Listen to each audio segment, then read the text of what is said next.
All right, so I mentioned last week when I told you what our question was for the AMI study, that we were going to be looking at something called diversity.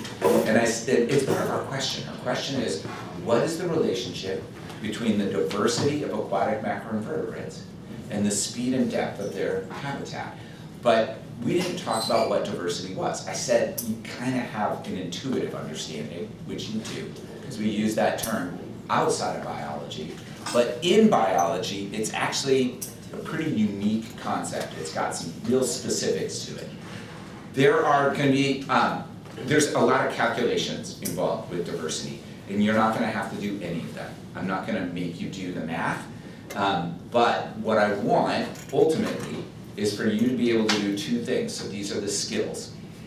The first is, if I tell you the diversity of a couple or 3 or 4 populations of organisms, I want you to be able to meaningfully compare them. I would like you to be able to say, this one is more diverse than this one, or less diverse than this one, and here's what that means.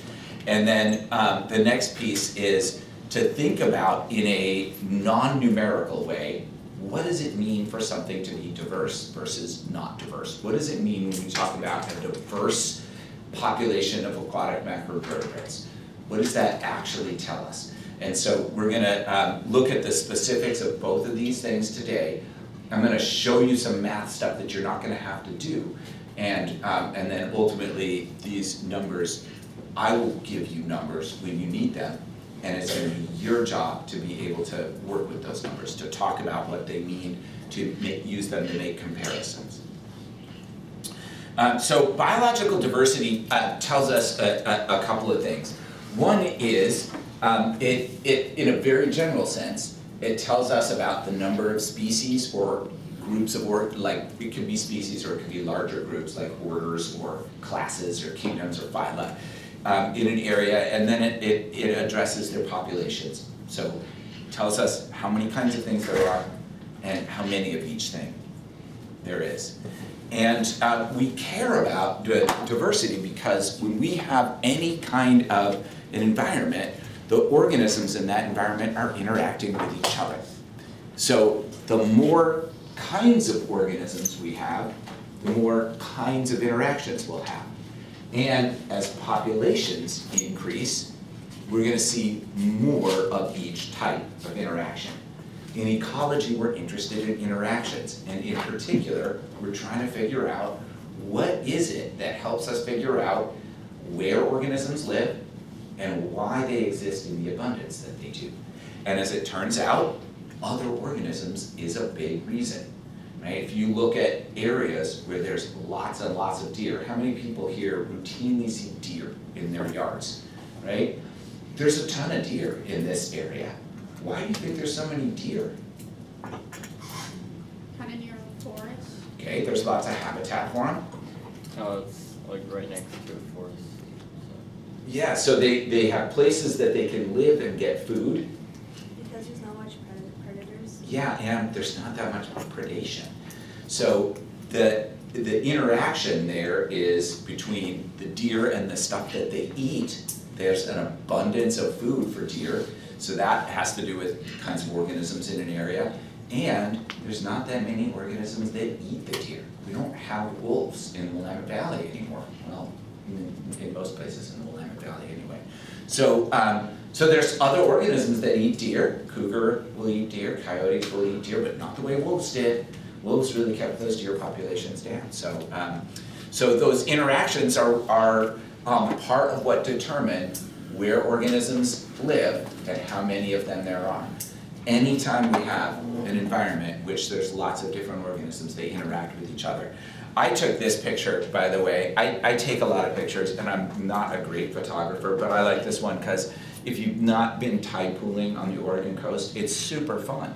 And one of the really interesting things about tide pools is that the organisms that live in a tide pool are largely determined by other organisms. It's not like you can't just look at like the water and the other non-living parts of the habitat. And in fact, it's these guys that do a lot of regulating of these tide pool ecosystems. the sea stars. And we'll talk about that down the road, but this it turns out, is an insanely important organism in tide pools. And then when we think about organisms that have more of this biodiversity, they tend to be more resilient, which means that if something happens that could change the number or the population of different kinds of organisms, if there's a lot of biodiversity, those environments tend to be able to sort of weather those changes a little bit better. They tend to bounce back a little bit better if there's, you know, like a big storm that comes in and causes a lot of physical damage to an environment, or a fire, or if there's a disease that goes through the environment. Typically, the more diverse organisms bounce back more quickly. And environments where there's not a lot of diversity, sometimes they don't bounce back at all, okay? So we care about biological diversity from an ecological perspective. And some of you are kind of interested in it from an environmentalist perspective as well, or you might be interested in it from like you might be interested in hunting and fishing. Those are also reasons that we care about diversity, but just in terms of the ecology, it's about this kind of stuff, the interactions and the resilience of the populations. Okay. There's two parts to biological diversity. The first part is called biological richness. And what that does is it tells us how many different kinds of organisms are present in a particular habitat, okay? And what we do when we're investigating richness is we actually count the types. We don't count how many of each type, we just count the types. So in environments where there's lots of birds, we might just count, well, I see one of this species, and one of this species, and one of this species, and one of this species. There might be 30 of something, but we don't care about that. We just care, is it there or not? Okay, and so richness is really a count of whether a certain type of organism is present or absent in a given environment. So when we think about our aquatic macrovertebrates, our richness can really only go up to like 5 or maybe 6. When we are evaluating the richness of a population or of a group of organisms, we just count how many different kinds there are. We know 5 different kinds of aquatic macroinvertebrates: mayflies, stoneflies, caddisflies, true flies, and snails. So our richness is either going to be 0, 1, 2, 3, 4, or 5. That's it. That's all we can get. I said maybe 6 because we could have an other category as well. And that's sort of weird because it's like, well, other is only going to count as one thing, but there might be like 12 different kinds of organisms in there, but we don't know them. So we're going to be a little limited by our ignorance, and that's okay for what we are doing. If we were going to take our data and give it to the Oregon Department of Fish and Wildlife, we would need to figure out what all the different organisms were. We wouldn't be able to just say, oh, this is going to be other. And a lot of times when people talk about richness, they refer to the richness as species richness.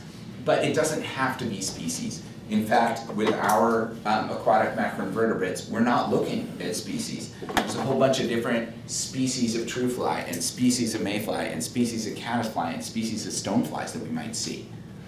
We're grouping them all together, and we're using the taxonomic group called an order. And it doesn't matter. Typically, when you're doing this kind of work, somebody else figures out what we should be looking at. And so it wasn't me. I wasn't the one who said we need to be looking at mayflies and stoneflies and caddisflies and true flies. That's been determined by people who look at stream environments throughout the world, and specifically in North America or the Willamette Valley.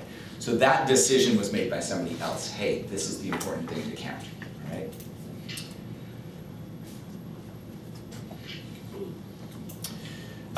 And then the next measurement that goes into biodiversity is called evenness.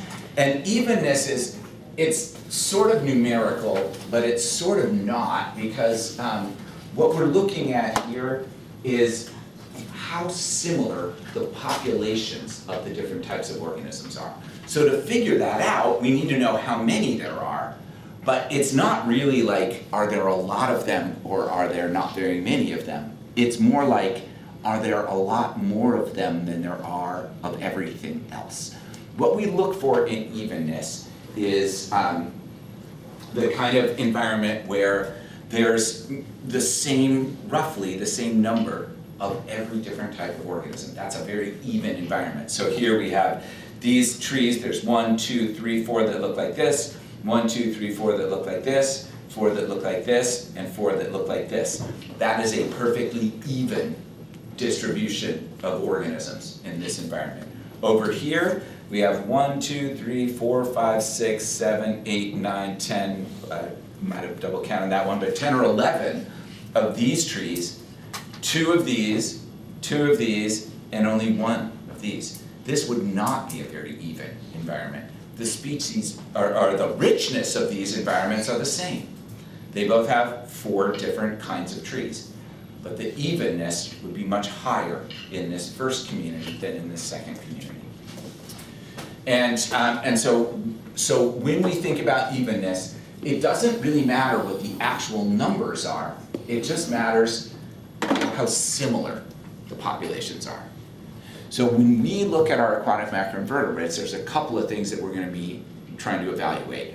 One is how similar are our populations, and the other is what do we need to do about the snails? Because the snails, as you guys are about to find out, will probably be the most dominant organism. Maybe not, I don't know, because I haven't seen any data from this year yet, but in the previous years, most of the time people come back from the creek and they've got mostly snails. So we'll count them, and then we can evaluate our data both with and without the snails. And we can kind of see if that, like, sometimes it's okay to just say, you know what, we're not going to worry about this one. The aquatic macroinvertebrates that are larval forms of flying insects are kind of in a group by themselves. So maybe we'll just look at our 4. The mayflies, caddisflies, stunkflies, and true flies. We might just forget about snails. And then when we talk about low richness, we usually get that when there's 1 or 2 kinds of organisms that's super abundant. So that's why the snails are going to be the problem for us, is that we're probably going to find that when we count snails, there's very low evenness in all of the samples. But when we pull snails out, we may see that there's a difference in the evenness between the slow, deep environments versus the fast, shallow environments. So that's what we're really looking for, is there a difference between those 2 environments? And if we don't see it when we include snails, maybe we'll see it when we pull those snails out.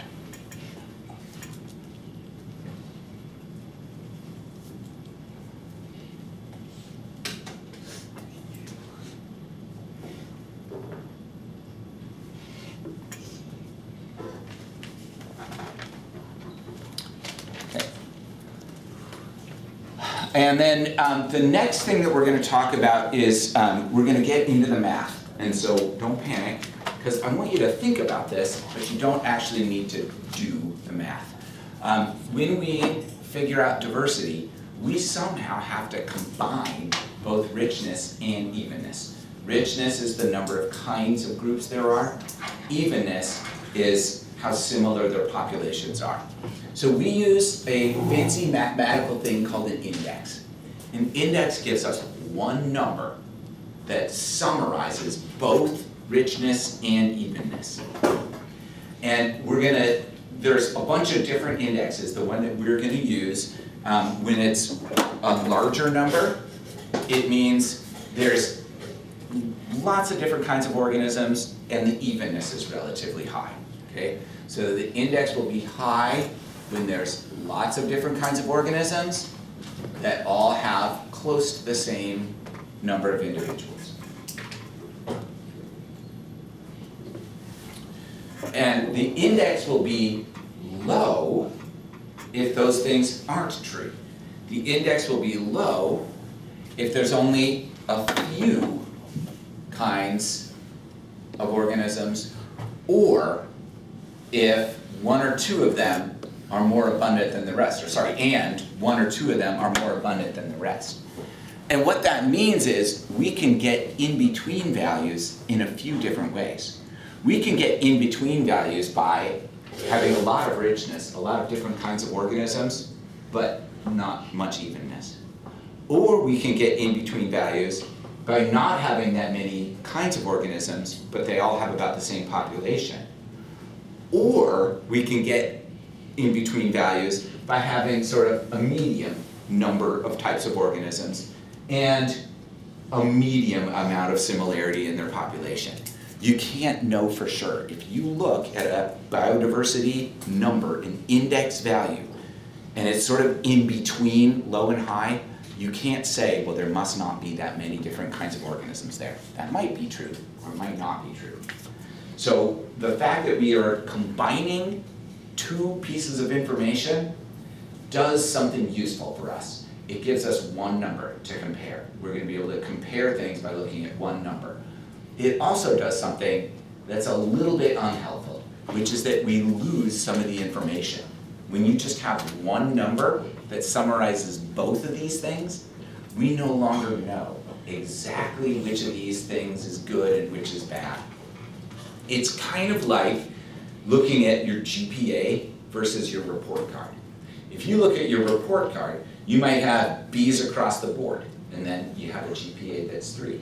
Or you might have gotten 2 A's and 2 C's, in which case your GPA is still a 3. If you look at GPA, you can say, well, this person on average got B's, but you can't say this person got B's in all their classes. So you lose a little bit of information when you combine that stuff.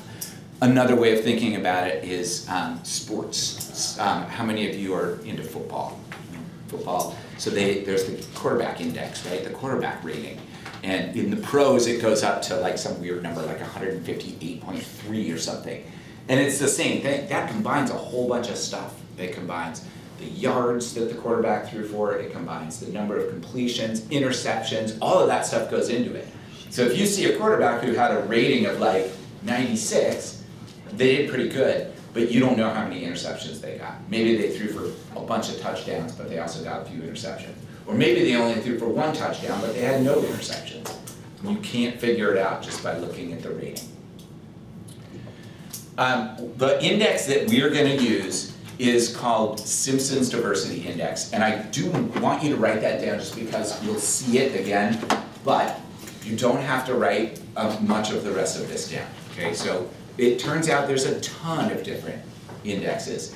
Biologists pick which one to use based on the kind of organisms and habitat that they're looking at. The one that we're going to use is called the Simpson's Diversity Index, 1 minus a bunch of stuff. And you don't have to write that down. You don't have to know it. I'm going to do that math for you.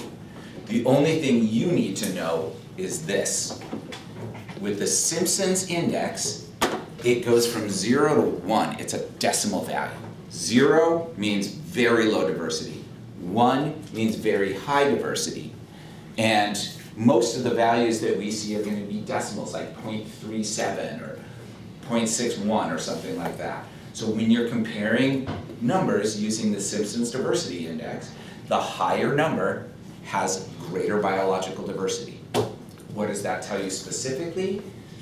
Well, it doesn't tell you specifics. It's a combination of things. It tells you both how many species or how many kinds of organisms are there and how even their populations are at the same time. So if it's kind of in the middle, like if it's 0.47, you don't know.